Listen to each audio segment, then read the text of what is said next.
আসসালামু আলাইকুম প্রিয় শিক্ষার্থীরা, আশা করি ভালো আছো।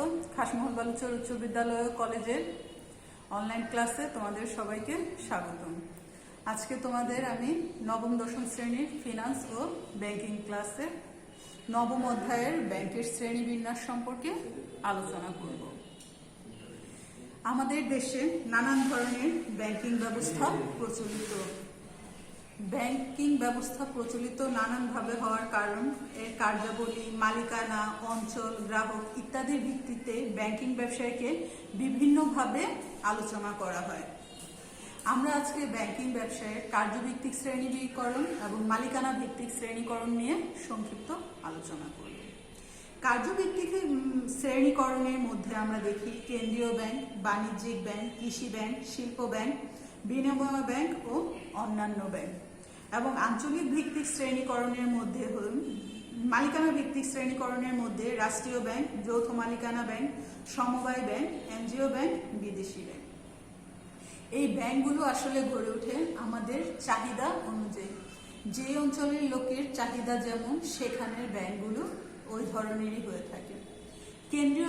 কেন্দ্রীয় ব্যাংক বলতে আমরা মূলত প্রথমে বুঝি প্রতিটি স্বাধীন দেশের একটি স্বাধীন ব্যাংক থাকা দরকার এবং যেই ব্যাংকটি সেই দেশের আর্থিক দিকটিকে নিয়ন্ত্রণ করে থাকে।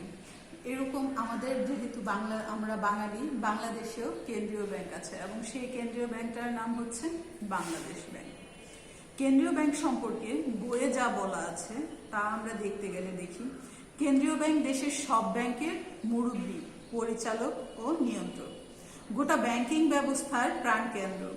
কেন্দ্রীয় ব্যাংক বা সেন্ট্রাল ব্যাংক মুদ্রা বাজারকে সুসংগঠিত আকারে পরিচালিত করার উদ্দেশ্যে গঠিত। সাধারণত মুদ্রার প্রচলন, অর্থ সরবরাহ তথা ঋণ নিয়ন্ত্রণের বিশেষ ক্ষমতা ও দায়িত্বে কেন্দ্রীয় ব্যাংক নিয়োজিত। বাংলাদেশে বাংলাদেশ ব্যাংক, ইংল্যান্ডে ব্যাংক অব ইংল্যান্ড, জাপানে ব্যাংক অব জাপান কেন্দ্রীয় ব্যাংক হিসেবে কার্যরত আছে। তো প্রতিটি দেশে একটি করে কেন্দ্রীয় ব্যাংক থাকে। বাণিজ্যিক ব্যাংক মুনাফা অর্জনের উদ্দেশ্যে জনগণের সঞ্চিত অর্থ আমানত হিসেবে গ্রহণ করে এবং সেই আমানত অর্থ ঋণ প্রদান কাজে প্রতিষ্ঠিত ব্যাংকের বাণিজ্যিক ব্যাংক বা কমার্শিয়াল ব্যাংক বলা হয়। যেমন national bank, prime bank, bank Asia, এগুলো হচ্ছে বাংলাদেশে কিছু উল্লেখযোগ্য বাণিজ্যিক ব্যাংক। কৃষি ব্যাংক, আমরা যেহেতু বাংলাদেশে আমরা কৃষি প্রধান দেশের মানুষ, তো এই ক্ষেত্রে কৃষি ব্যাংকের গুরুত্ব বা ভূমিকা অপরিসীম। কৃষিক্ষেত্রে উন্নয়নের লক্ষ্যে কৃষকগণকে বিভিন্ন মেয়াদে ঋণ প্রদান ও অন্যান্য সুযোগ সুবিধা প্রদানের লক্ষ্যে যে ব্যাংক কাজ করে তাকেই কৃষি ব্যাংক বলা হয়। এটি একটি বিশেষায়িত আর্থিক প্রতিষ্ঠান। বাংলাদেশ কৃষি নির্ভর দেশ। আমাদের কৃষি উন্নয়নের অনেকখানি নির্ভর করে বাংলাদেশে কৃষি ব্যাংকের দক্ষতার উপর। আমাদের দেশে কৃষি ব্যাংক যতটা দক্ষভাবে ঋণ নিয়ন্ত্রণ করে থাকতে পারবে, আমাদের দেশের মানুষজন, কৃষকরা ততটা উন্নতভাবে কৃষিকাজ করে যেতে পারবে। শিল্প ব্যাংক, দেশের শিল্প খাত উন্নয়নের লক্ষ্যে যে ব্যাংক প্রতিষ্ঠিত হয় তাকে শিল্প ব্যাংক বলে। যন্ত্রপাতি সংগ্রহ, ভূমি ক্রয়, কারখানা নির্মাণ ইত্যাদির জন্য শিল্প ব্যাংক ঋণ প্রদান করে থাকে। বিডিপিএল, বাংলাদেশ ডেভেলপমেন্ট ব্যাংক লিমিটেড, বাংলাদেশে এই ধরনের একটি ব্যাংক।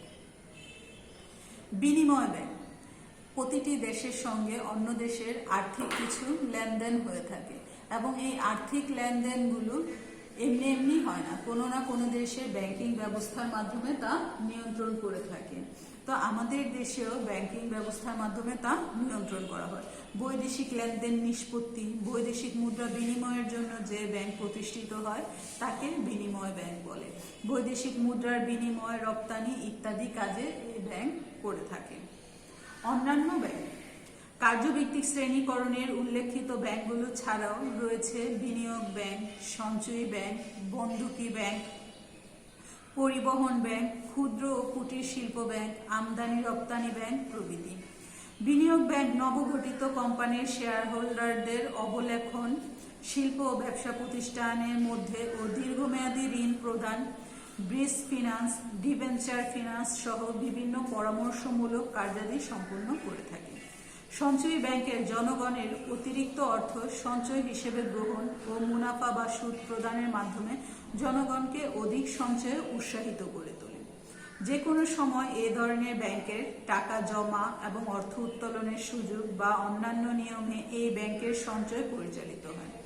ভূমি বন্ধক রেখে কৃষি বা শিল্পের প্রয়োজনীয় দীর্ঘমেয়াদী যে ব্যাংক ঋণ প্রদান করে তাকে বন্ধকি ব্যাংক বলা হয়। পরিবহন শিল্পের উন্নয়নের লক্ষ্যে যে বিশেষায়িত ব্যাংক প্রতিষ্ঠিত হয় তাকে পরিবহন ব্যাংক বলা হয়। এ ব্যাংক যানবাহন নির্মাণ, যন্ত্রাংশ আমদানি, আধুনিকরণ, খুচরা যন্ত্রপাতি ক্রয়ের জন্য ঋণ সরবরাহ করে থাকে। ক্ষুদ্র শিল্পের উদ্যোক্তাদের উৎসাহিত করে শিল্পায়ন ত্বরান্বিত করার জন্য ক্ষুদ্র শিল্প ব্যাংক ও কুটির শিল্প ব্যাংক আর্থিক সহায়তা ও পরামর্শ প্রদান করে থাকে। আমদানি রপ্তানি বাণিজ্যে সহায়তা প্রদানের উদ্দেশ্যে যে ব্যাংক প্রতিষ্ঠিত হয় তাকে আমদানি রপ্তানি ব্যাংক বলা হয়। মূলত আমদানির জন্য ঋণ সরবরাহ, প্রত্যয়পত্র যার নাম লেটার অফ ক্রেডিট, সুবিধা, আমদানি তদারকি সহ বিভিন্ন উদ্দেশ্যমূলক কাজ করে থাকে। এখন আমরা আলোচনা করব মালিকানা ভিত্তিক ব্যাংকের শ্রেণীকরণ বা শ্রেণীবিভাগ। রাষ্ট্রীয় মালিকানায় ব্যাংক, যেসব ব্যাংক প্রতিষ্ঠিত হয় রাষ্ট্রের নিজের মালিকানায় সেই ব্যাংকগুলোকে রাষ্ট্রীয় মালিকানা ব্যাংক বলে। সম্পূর্ণভাবে সরকারি মালিকানায় ও পরিচালনায় যে ব্যাংক প্রতিষ্ঠিত হয় তাকে রাষ্ট্রীয় বা সরকারি ব্যাংক বলা হয়, যেমন Sonali bank limited, Janata bank limited, basic bank limited ইত্যাদি। যৌথ মূলধনী কোম্পানি ব্যাংক কোম্পানি আইনের আওতায় 1994 সালের আইনকে বলা হয় কোম্পানি আইন। সেই আওতায় যে ব্যাংকগুলো মূলধন নিয়ে গঠিত হয় এবং পরিচালিত হয়, নিয়ন্ত্রিত হয় তাকে যৌথ মূলধনী কোম্পানি বা জয়েন্ট স্টক কোম্পানি ব্যাংক বলা হয়। সমবায় ব্যাংক সমবায়ের নীতি ও আইন অনুযায়ী গঠিত পরিচালিত ব্যাংকের সমবায় ব্যাংক বলা হয়। এনজিও ব্যাংক বেসরকারি উন্নয়ন সংস্থাগুলো তাদের কাজের পাশাপাশি ব্যাংকিং কার্যক্রম পরিচালনার জন্য ব্যাংক গঠন করে। এনজিওদের পরিচালিত ব্যাংকগুলো এ ধরনের ব্যাংকের আওতাভুক্ত। বিদেশি ব্যাংক এক দেশের ব্যাংক যখন অন্য দেশে এসে ব্যবসা পরিচালনা করে থাকে ওই দেশের জন্য তারা বিদেশি ব্যাংক হিসেবে আখ্যায়িত হয়। অর্থাৎ বিদেশি মালিকানায় প্রতিষ্ঠিত ব্যাংক বিদেশি ব্যাংক বলে, যেমন স্ট্যান্ডার্ড চার্টার্ড ব্যাংক। আজকে আমি এই পর্যন্তই ব্যাংকিং গুলো তোমাদেরকে বললাম এবং তোমরা পরবর্তী ক্লাসে ব্যাংকের শ্রেণী বিন্যাসের আরো কিছু আলোচনা আছে, তোমরা সেই আলোচনাগুলো বাসায় নিজে নিজে পড়বে এবং না বুঝতে পারলে কমেন্টস করবে, আমি সেখানে তোমাদেরকে বুঝিয়ে দেওয়ার চেষ্টা করব। ব্যাংকগুলো হলো অঞ্চল ভিত্তিক শ্রেণীকরণ, আঞ্চলিক ব্যাংক, জাতীয় ব্যাংক, আন্তর্জাতিক ব্যাংক। বিশেষ গ্রাহক ভিত্তিক শ্রেণীকরণ, শ্রমিক ব্যাংক, মহিলা ব্যাংক, স্কুল ব্যাংক ও ভোক্তাদের ব্যাংক। আরেকটি ব্যাংক হচ্ছে সুদমুক্ত ব্যাংক। তো তোমাদের বাড়ির কাজ হচ্ছে এই ব্যাংকগুলো পড়বে এবং সুদমুক্ত ব্যাংক সম্পর্কে ভালো করে পড়বে এবং বিস্তারিত জানার চেষ্টা করবে। আজকে এই পর্যন্তই, তোমরা সবাই ভালো থাকবে এবং আমার পরবর্তী ক্লাসের জন্য অপেক্ষা করবে। আমি তোমাদের জন্য নিয়মিত সময় পরবর্তী ক্লাস নিয়ে হাজির হয়ে যাব। সবাই ভালো থাকবে। আল্লাহ হাফেজ।